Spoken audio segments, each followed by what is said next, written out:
Selamat datang di channel Cerita Cinta, channelnya Cerita Cinta Romantis.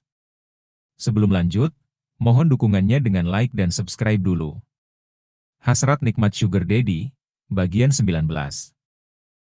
Beberapa hari kemudian setelah kepulangan dari Bunaken, yang langsung melamar Sofia dan menikah dadakan.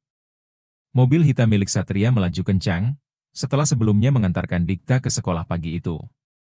Kendaraan beroda 4 itu memasuki halaman sebuah rumah berlantai 2. Bangunan itu tidak terlalu luas, berdesain minimalis, dengan beberapa jendela besar di setiap dindingnya.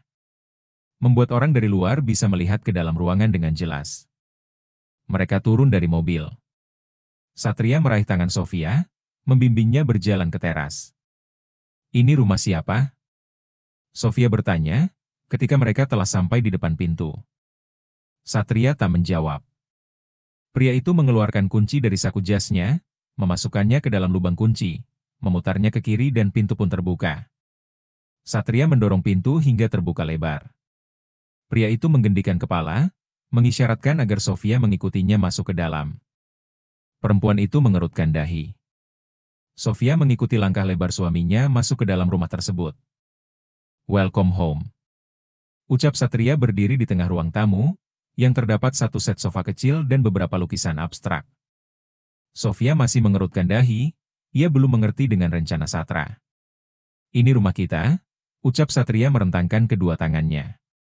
"Rumah kita?" tanya Sofia mengulangi kata-kata suaminya. Satria mengangguk. "Ya, rumah kita," jawab Satria. Mereka berkeliling memasuki setiap ruangan yang ada. Ruang keluarga, ruang makan, juga dapur. Yang sepertinya sudah siap huni, karena segala perabotan dan barang yang dibutuhkan sudah tersedia. Sofia tertegun menatap suaminya tak percaya. "Kamu tidak suka? Terlalu kecil? Atau rumahnya jelek? Oke, nanti kita cari yang lebih bagus," tanya Satria mendekati istrinya yang terdiam.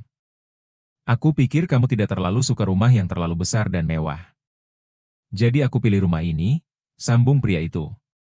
Sedetik kemudian sebuah senyuman terbit di sudut bibir Sofia. "Beneran ini rumah kita? Kita akan tinggal di sini?" tanya Sofia ulangnya lagi meyakinkan. Satria mengangguk. "Bukankah sebaiknya setelah menikah kita keluar dari rumah orang tua?" ujar pria itu. "Tapi, hadiah pernikahan," ucap Satria, ia mengedipkan sebelah matanya. Membuat perempuan di hadapannya tersipu malu, kemudian pria itu tergelak. Satria meraih tangan Sofia, berjalan menaiki tangga, menarik perempuan itu ke lantai 2. "Ini kamar Dikta," ucap Satria, menoleh ke arah istrinya yang masih tertegun.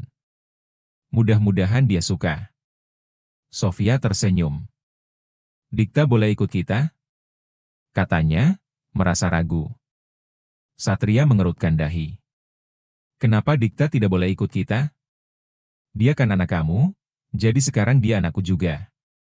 Satria tersenyum, "Aku akan menyayangi dia seperti aku menyayangi anakku sendiri," ucapnya. Sofia menghambur ke pelukan Satria, memeluknya dengan erat. "Terima kasih," ucapnya. "Tidak perlu berterima kasih, kalian tanggung jawab aku sekarang. Sudah kewajiban aku memberikan apa yang kalian butuhkan," ucap Satria membalas pelukan hangat istrinya. "Aku sudah menyiapkan semuanya, kita bisa pindah hari ini juga." Satria membuyarkan lamunan istrinya. "Hari ini?" tanya Sofia kaget. "Kamu dan Dikta tidak usah membawa terlalu banyak barang. Semuanya sudah aku siapkan, punya Dikta juga," lanjut Satria. Sofia benar-benar tak dapat berkata. Dirinya masih terkejut dan tak percaya dengan apa yang diterimanya, secara bertubi-tubi dalam beberapa hari ini. Lamaran dan pernikahan dadakan, rasanya ini seperti mimpi. Satria mengubah posisi mereka menjadi berhadapan, menatap ke dalam mata coklat istrinya. "Kamu bahagia?" tanya Satria nyungir. "Aku bahagia," jawab Sofia. Satria pun tersenyum meledos. "Terima kasih," lanjut Sofia mendekatkan dirinya, berusaha menghapus jarak untuk semuanya. Hening. Hanya napas yang terdengar menghembus. "Bisa aku meminta hadiahku sekarang?" tanya Satria merapatkan tubuh mereka berdua, Kedua tangannya melingkar di pinggang ramping istrinya. Kening mereka bertemu, seketika rasa hangat menyebar ke seluruh tubuh. "Sofia Anna," ucap Satria berbisik. Sofia tersenyum. Kemudian mendongakkan wajahnya, mempertemukan bibir mereka berdua. Kedua tangannya merangkul pundak lebar sang suami dengan posesif. Kecupan lembut yang membuai, yang kemudian memanas ketika tangan keduanya tak tinggal diam, saling bergerilya kemana-mana.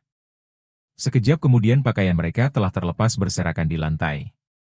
Dan entah sejak kapan keduanya telah berpindah ke ranjang besar di ujung kamar, saling menempel dengan erat.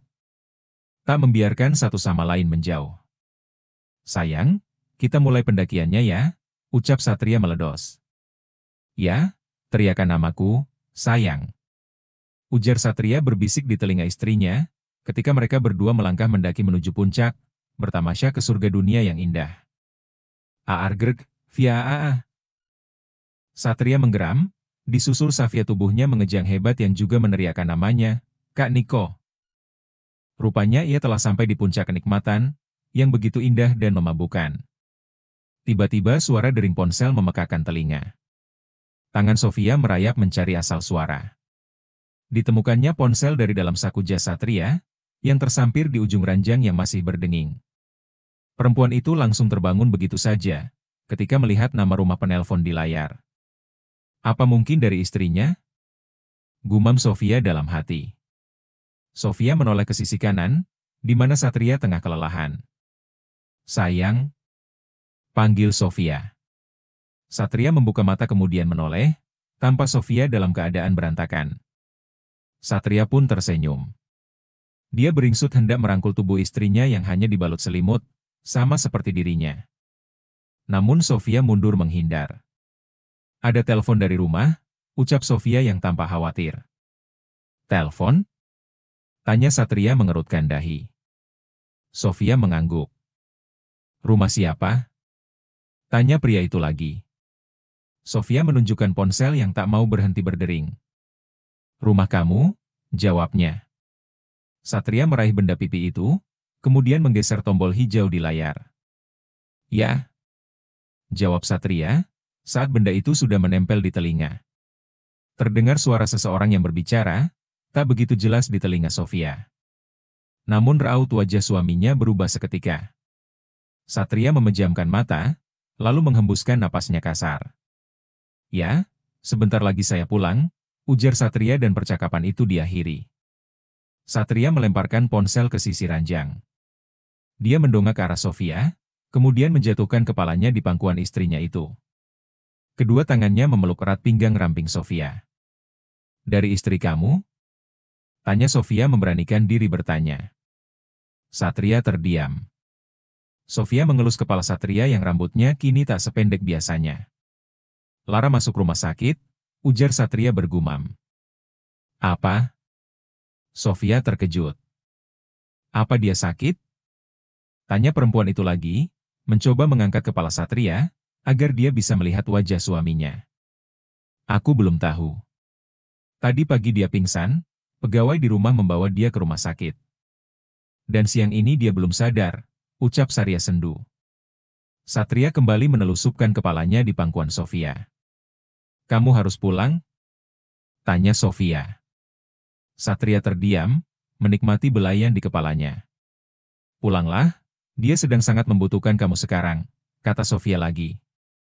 Satria terdiam, kemudian mendengus kasar.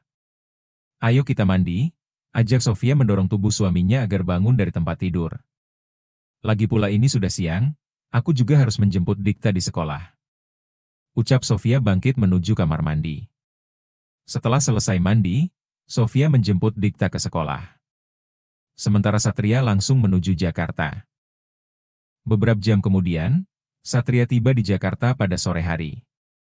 Mobil yang ditumpanginya langsung meluncur menuju rumah sakit tempat Lara dirawat. Tanpa asisten rumah mereka, tengah duduk di sofa tunggu di depan sebuah kamar VVIP. Perempuan setengah baya itu langsung berdiri, begitu menyadari kedatangan majikannya tersebut.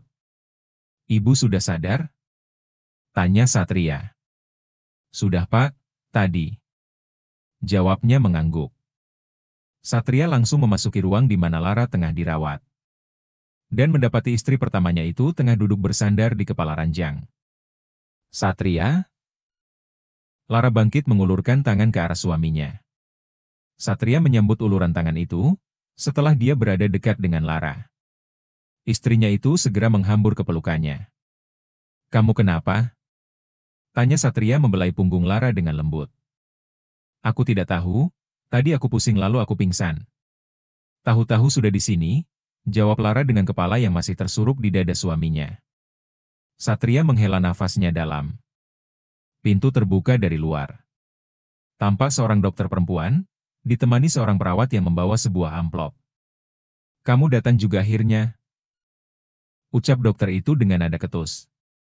"Vita," sapa Satria kepada dokter, yang juga sepupu dari pihak keluarga ibunya tersebut.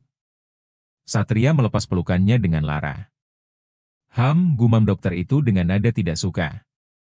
"Sesekali luangkan waktulah dengan istrimu, jangan hanya mengurusi pekerjaan yang tidak ada habisnya," ucap dokter itu membenahi letak kacamatanya. "Kamu ini dokter pribadi atau konsultan rumah tangga?" ucap Satria terkekeh, menatap raut mengesalkan sepupunya itu. Dokter Vita mendelik. "Setidaknya kurangi jadwal kerjamu di luar kota. Untuk apa kamu punya pegawai, kalau segala urusan sampai ke pelosok pun harus kamu yang menangani?" ujar dokter itu menyindir. "Kamu tahu aku tidak bisa. Aku dari awal selalu mengerjakannya sendiri," tukas Satria. Kamu ini Satria Nicholas Mahardika. Hanya tinggal menjentikan jari, dan semua orang pasti akan menuruti perintah, tanpa kemungkinan melakukan kesalahan," balas Vita tak kalah sengit. Satria memutar bola matanya, mencebikkan bibirnya meledos. "So, ada yang serius? Lara sakit apa?" tanya Satria mengalihkan pembicaraan. "Oh, ya ampun aku jadi lupa. Gara-gara kamu aku jadi kesal sendiri," gerutu dokter itu lagi. Dokter Vita menyerahkan sebuah amplop putih dari tangan perawat kepada Satria. "Lara tidak sakit," ucap dokter itu. "Lalu, kenapa dia pingsan?" "Dia bilang merasa pusing sebelum tak sadarkan diri," ujar Satria menoleh ke arah Lara yang terdiam. "Bukalah amplopnya kamu akan terkejut," jawab Vita, menatap wajah sepupunya yang terlihat klimis. Satria menggelengkan kepala pelan, namun tak urung dia mengikuti perintah sepupunya tersebut. Satria membaca tulisan di kertas tersebut. Matanya membulat penuh, dan mulutnya terbuka. "Positif," tertera tulisan di kertas hasil pemeriksaan itu. Tangan Satria bergetar, tubuhnya terasa lunglai. Pria itu hampir limbung, kalau saja dia tak segera berpegangan pada kepala ranjang di belakang Lara. "Kamu hamil?" Satria menoleh ke arah Lara. Perempuan itu mengangguk, dengan senyuman namun dalam waktu bersamaan air matanya mengalir membasahi pipi. Lara kemudian menghambur ke pelukan suaminya, menangis sesenggukan. Satria tak dapat berkata-kata, pria itu mencoba mencerna apa yang tengah terjadi. "Nah, mulai sekarang kamu harus meluangkan banyak waktu. Kamu akan menjadi ayah," ujar dokter Vita menyela. "Tapi, bagaimana bisa? Kenapa?" Satria kehabisan kata-kata. "Berapa bulan?" Satria kepada Vita. "Janin diperkirakan berusia 4 minggu, dan kalian harus sangat berhati-hati, karena di usia ini janin masih rentan. Ditambah usia Lara, yang juga beresiko menghadapi kehamilan ini, tapi secara umum semuanya baik," jelas dokter Vita. Satria mengusap wajahnya. Ingatannya berputar ke peristiwa terakhir kali, di mana dia berhubungan nikmat dengan Lara. Mengapa waktunya begitu pas? Ya Tuhan, gumamnya dalam hati. Satria menatap dua perempuan di depannya bergantian. "Kamu tidak senang?" ucap Vita tiba-tiba, melihat raut tak biasa di wajah sepupunya. Satria mendongak. Aku hanya terkejut." "Ini, tiba-tiba." Kilas Satria terbata kemudian terkekeh. Vita memutar bola matanya, kemudian menggelengkan kepala. "Nah, Tuan Nicholas, kamu harus berjanji akan menjaga dia dengan baik. Bukankah kamu ingin punya anak? Inilah kesempatan yang baik untukmu," ucap dokter Vita. Satria kembali terdiam. "Baiklah, aku akan meninggalkan kalian. Silahkan saling lampiaskan kebahagiaan, Ujar dokter cantik itu berlalu dari hadapan pasangan suami istri ini. Bersambung.